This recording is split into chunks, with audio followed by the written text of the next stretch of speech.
It's amazing to me that some kids think that he's still alive.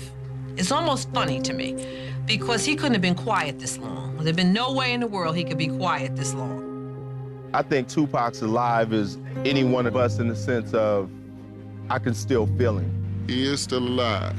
As far as I'm concerned, you know, we don't die, we multiply. I think Tupac's here every day because I see the tattoo on my daughter's shoulder, and it's so lifelike, you know. Afeni Shakur, pregnant with Tupac, was arrested on conspiracy charges along with 20 other Black Panthers.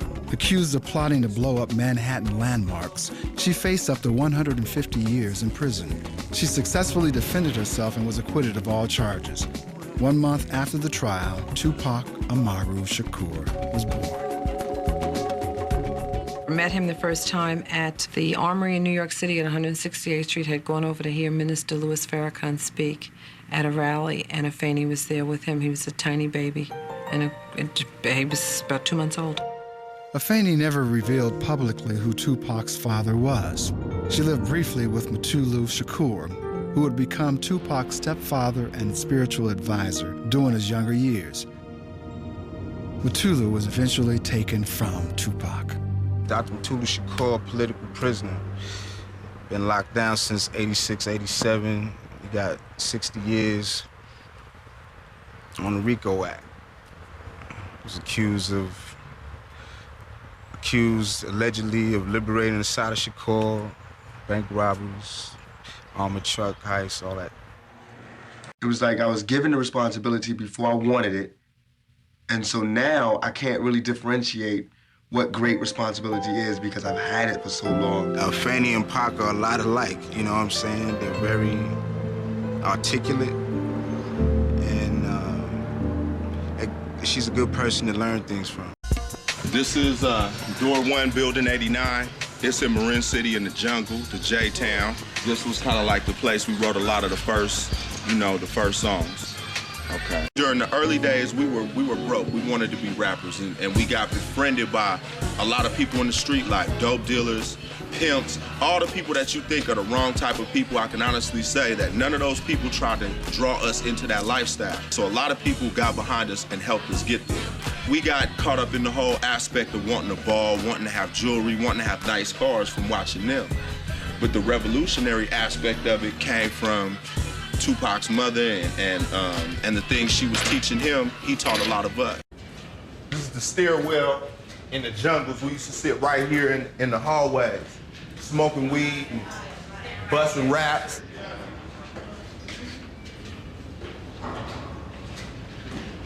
In the garbage chute. That's where everybody used to write their raps at. Now we're gonna go up to the top. This is what I was talking about. Now when you poor, right? When you broke, right? You sitting up here and smoking and shit, and you looking at all them rich people over there. That's Tiburon. That's the most expensive place in California to live. You right there around rich people all the time. That's like teasing you in your face if you starve. That goes back to what I think the most important thing about rap music meant to the ghetto, man, to the streets, is that it's an opportunity. At 17, he was wide-eyed and really believed that he could change the world. I think adults should go through school again. You know, I think that rich people should live like poor people and poor people should live like rich people, and it should change every week. My name is Shock G. And I'm too motherfucking Pac. Yeah, okay. My man Humpty Hump and the whole Digital Underground Posse finna come out with yet another album, even more slamming than the last. We just finna go straight underground. We finna live up to the name, Digital Underground. Tupacalypse come out with a new album, Troublesome. We finna just hit y'all like a family. We all just, trying to make it. We were like family to him. We got him his first apartment. He had no credit. He couldn't drive. He had no driver's license. So we used to have to work the applications, and we would all pitch in and borrow a credit card and co-sign, and we did all the shit we had to do. To get closer to the game, Tupac moved across the bay to Oakland. Coming out of New York, I always learned about flavor and different shit like that. Not to diss New York, I learned a lot, but I never knew the game. I never learned the game. And when I went to Baltimore, I didn't learn the game. Nobody ever took the time to show me the game. When I got to Oakland, that's when I learned the game. This is the land of the hustle. And you also will find that in Oakland, a lot of people do not back down from things. You know, that whole Oakland Raider blue-collar mentality is very much an identity for a lot of people in the city. Click, clack, me like go up. You see me gives a fuck about these bitches on me nuts high. His first solo album, Tupacalypse Now, was explosive and propelled him into the spotlight. And with this came new dangers. I come to his house, and all the lights would be on. He's on the first floor apartment. Drapes wide open. Occasionally a window open with just a screen. I came over and I was like, Pac, for real, man, you're not getting the message. You can't leave your windows wide open with all these gold records and all your jewelry laying out on the counters and stuff. He was like, oh, I ain't worried about that. I ain't show you? Oh, went in the closet, his first AK ever bought. He came out, because if someone come up in here, wait, good. Woo! You saw that?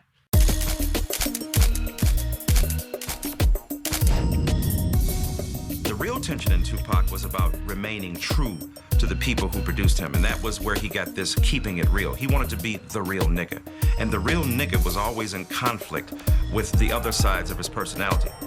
And all this risk that niggas trying to make me go through, I'm gonna make them feel the fire like I got to feel the fire. And that's real, and anybody can't understand that, they don't understand the black thing. It's gonna stay black. I'm not finna act white just cause y'all want me to act white. I'ma buy a Benz cause that's what niggas do. Right. You understand me? I'ma smoke weed cause that's what niggas do. I'ma pack a gat cause that's what niggas do. You understand me? I'ma get drunk cause that's what niggas do. You understand me? I'm not gonna change just cause motherfuckers got money. I mean, I knew it was all part of one person. It was all Pac, but he had two sides, the yin and yang, just like everybody. Because everybody got a good side, everybody got a bad side. Just Pac's was amped up a little bit more, you know what I'm saying?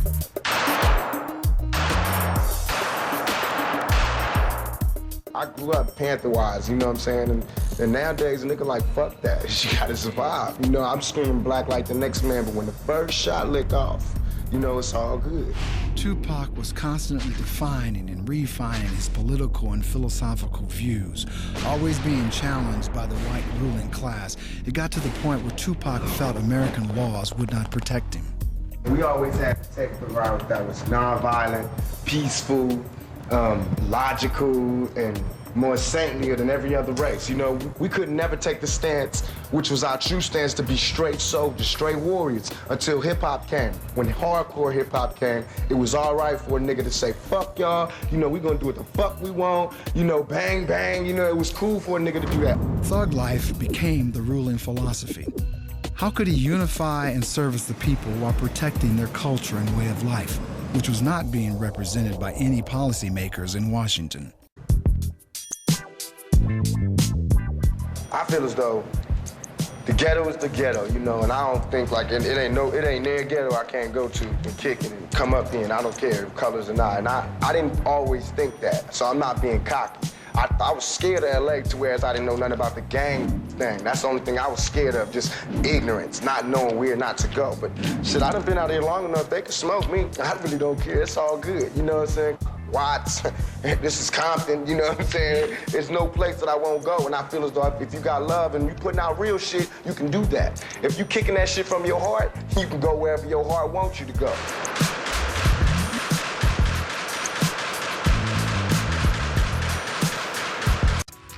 All of the Biggie versus Pac heads. First of all, Biggie's gonna win hands down when you're talking flow. Strictly from a rhythm standpoint, Biggie is a swinger.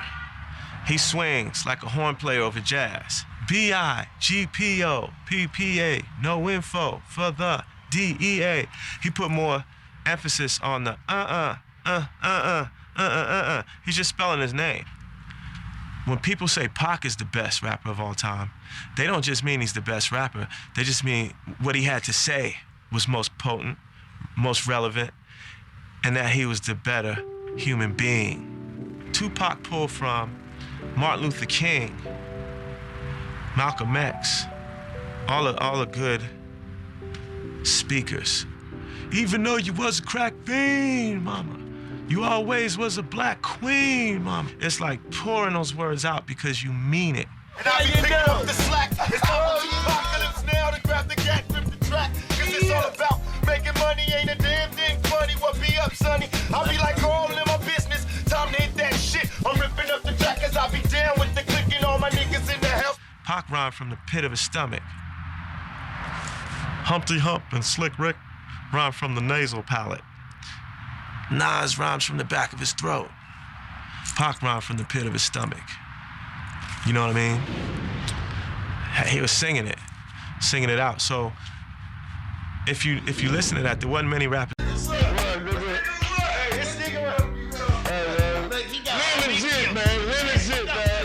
Pac was, man, enjoying what every man wants to enjoy. Every man, every woman. And that's called success. You know, when you get it, you gotta enjoy it to the fullest. You're not promised tomorrow. So let me drive this nice fancy car. Let me sport this nice jewelry. Let me do this. Let me, have about, a couple of G's in my pocket. Pac did what he could for people to say, hey, come on, man. Come with me, man. I'm gonna go do this rap thing. I'm gonna go do this music thing. You wanna roll with me? Roll with me. You wanna fall off? Fall off. He either ended up in jail or ended up dead, one or the other. But he did what he could for his homies, though. He felt guilty about his success, which made him work even harder. And the guilt he felt was because he was reared in a household that taught him, you are to be for the community, and even the material goods you have should be sacrificed for the larger political goals of black people in America, many of whom don't have what you have. This is a big question, and no one's been able to answer it, and this is staggering. How can Reagan live in the White House, which has a lot of rooms, and there'd be homelessness? And he's talking about helping homelessness. This is what I mean about practicality. All right, if there's someone homeless in Washington, D.C., if there's homelessness and he has the White House, which has 1,000 rooms, why can't he take some of them people up the street and put them in his White House? Because he doesn't want to get dirty. The White House would be a little tainted. His various houses and places of residences from his first apartment were missions and flop houses for anybody that needed it or somebody he saw any glimmer of hope in, Yeah. With Tupac's new fame and fortune came other obstacles. How could he grow as a performer as the public watched his every move? The once poverty-stricken youth was now generating enormous amounts of money. Some of his friends noticed a change. From not having nothing to having the power and the allure of fame to a young, broke nigga from the ghetto, you couldn't imagine. One change for sure is that the stress increased, the need to make a hit increased. Pac changed as far as his attitude. He had gotten to the point to where he felt like he didn't really have to respect anybody, and that's where we got to clashing at, There was the flirtation with some of the materialistic trappings that the rap game has to offer. That is something when you're in this business, if you're not around other people that are outside of that, you can be immersed in it and not even realize you're immersed in it. I don't know if I could handle that shit. A man don't know what he can handle till we put in that position. You know what I mean? Pac was younger. He was going through a lot of different shit. Motherfuckers trying to kill him, you know what I mean? Setting him up. Lawsuits, shit that's real crazy. This business, it's not for the weak and the timid. On one hand, niggas be tripping off niggas that ain't got shit. Then when a nigga get shit, they trip because you got shit. Yeah. You know what I'm saying? That shit is illegal. Illegal. Pac was rapping, acting, the niggas loved him, and he was a sex symbol. We had the women. So, because of that, the haters came in flocks, droves, in different forms, different variations, but, niggas was hated on. That's how it is when you at the top. You hear it in the lyrics. You hear it in all the songs. Envy is a big key to him, and it's like, man, envious people, jealous people couldn't stand the fact that he was doing his thing, you know what I mean? He couldn't function sober. He didn't like to anyway.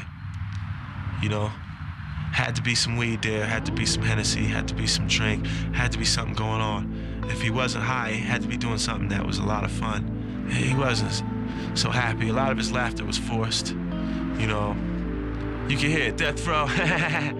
Listen to him laugh. He's not laughing. He's putting it on. It's forced laughter. All of those records, all he's talking about is the pain.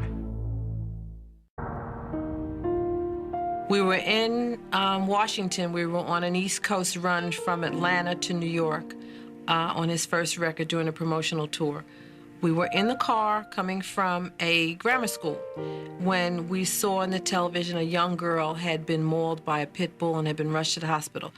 We were on our way to the airport, on our way to New York. He made us turn the car around. We went to the hospital. He did not know these people.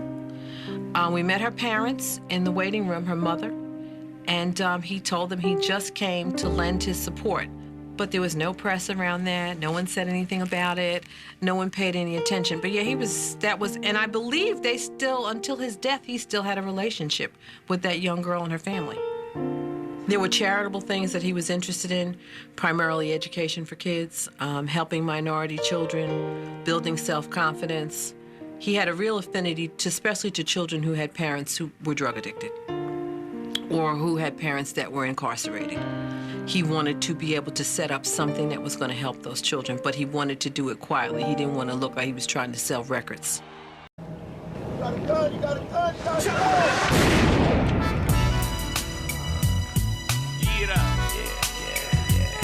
I feel you. That's cool. Imagine being a young cat in high school. You got a record out, and it's a cool record, and then you got like the hottest rapper in the world telling you like he gonna do the video for you, and you going to school telling your friends that. I mean, people couldn't believe me, and then just working with him was like. I mean, it was just, it was a experience that even now I think about, like, man, why was I so blessed? Like, all my family came out here to LA. He stayed out here, and, he had everything set out for us. And there's a lot of people from that video that's no longer here. So, like, I remember that day, and I remember just all those people that not here no more being there, and we were just all really happy. They got to shove me in the penitentiary or jail. I'm not going willingly. Pac stood up, and it's the first thing you've heard him say in like 2 weeks of court. Your Honor, and throughout this entire court case, you haven't looked me or my attorney in the eye once. It's obvious that you're not here in search of justice. So therefore, there's no point in me asking for a lighter sentence. I don't care what you do because you're not respecting us. This is not a court of law as far as I'm concerned. No justice is being served here. And you still can't look me in the eye. And so I say, do what you want to do. Give me whatever time you want because I'm not in your hands. I'm in God's hands. You can cut the tension in the courtroom with a knife. It moved the whole side of the prosecution. I didn't say it like Pac said it. The way Pac said it, everybody's eyes in the courtroom watered up. Nobody could speak for a minute. Brave motherfucker, yo. He did not apologize to her for doing anything to her. He apologized for the situation having gotten that far. It was not, I'm sorry I sexually abused you. That was not the case. It was, I'm sorry I let myself get into a situation with you that caused this to happen. I spent a lot of time with him in Rikers Island. And it was funny because I think the times I spent with him there, he would try to keep up a front because there was a rumor of a hit out on his life when he was there. And him trying to be this strong guy, everything's cool here, you don't have to worry about it. When inside, there was some fear. But there was always someone visiting. There was someone there every visiting day. But Dannemora was another thing. The first time I went up there, it was like stepping back in time. And the prison was like the main factory in town. I think it was built in the 1860s or some early. It was frightening. It's funny, I don't think it broke his spirit. There was a clarity about him because he wasn't getting high. He wasn't smoking. He was writing scripts. He was writing lyrics. Me and Big Syke went up there for like 2 weeks and visited him every day. He talked about, niggas yelling in the chair, but Pac was the type of nigga, he was a man's man. He was, real niggas always relate. Record, you know what I mean? Pac and Biggie ain't diving no rap shit, you know what I mean? Strictly street shit for all my niggas who know, you know what I mean? Wasn't no rap shit. Rap ain't killed Pac and Biggie, and when you say that, you kind of like spitting on their grave, you know what I mean? I remember his 21st birthday, he was doing Poetic Justice. He wanted a truck. he didn't have a driver's license. And Adrian Gregory went through so many changes to get him this truck and drive it up to him on the set. And how surprised he was that he made it to 21.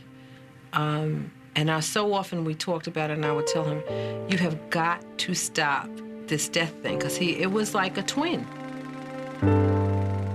His body of work shows he could see something, you know? I know he knew. When I see that last picture of him taken in the car, and he's looking out the window, and there's absolutely no expression on his face, I knew. I just hope he wasn't afraid. I cried right then when I heard. You know, anybody who loved him is still affecting him right now, guaranteed. Tupac was admitted to University Medical Center where he underwent surgery, including the removal of his right lung. I walked in the room to visit him, and he was trying to tell me something. That'd always be one of the mysteries in my life. I don't know what he was trying to tell me, but he was trying to tell me something. And he was shaking the whole bed. He was a warrior, you know, to the end. On September 13, 1996, after 6 days in critical condition, Tupac Amaru Shakur was pronounced dead. He was only 25.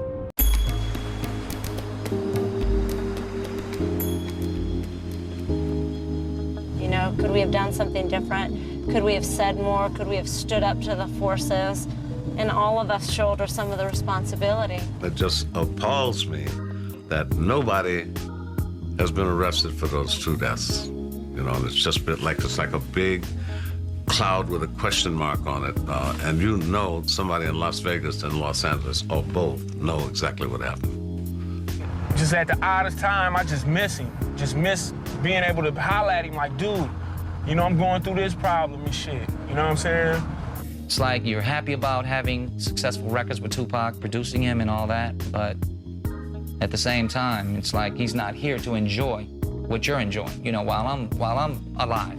And however it went down, with them taking him away, he's still not gone. And still is gonna be here for a long time to come. And even if music still wasn't coming from all the albums that's out now, we got enough to hold us over for centuries. Pac showed me, just be yourself and be true to everything you believe in, and it'll come. Doesn't come on this album, it'll come on the next album. You know, no matter how bad it may get, just keep going, because you only fail when you give up. He gave me pride. You know, he gave me love. He gave me inspiration. I don't think he realized how great he was. You know, I don't think he fully realized how much people admired him, you know, and thought of him. I always wanted to make a book out of my life, like a fairy tale. Raised by the Black Panthers and strung out. I like when he says, hey, yo, Shock, let them hoes know. Now you can tell from my everyday fits, I ain't rich, so cease and desist with them tricks. Just another black man caught up in the mix. When I ride, he ride. When I get some ass, he gets some ass. When I get my drink on and my smoke on, he get his drink and his smoke on. And I hit so much harder in the left hand now, you just don't even know. I'm righty. It's like it done took over. Pac just up in there. Woo-hoo-hoo! Boy! This picture of Tupac reminds me of him and the kind of look he would have in his eye if he was getting ready to pick up a girl at a club or so had seen somebody that caught his eye. And if you look at this, though, you see memorabilia of, like, me and Pac right there, you know, all that, doing our thing. This was a sketch that was drawn of me and him. He planted the seed. Now we're gonna blossom and bloom and, you know, do our thing and build some more trees and just build on to his legend. I'm starting to peak. I finally found a worthy release from all of my stress, cause every day I battle the beast. I think of Pac and Cease, and if they rested in peace, my son and my niece, I wonder if they'll ever be free. They say we should teach, but will the people ever be reached?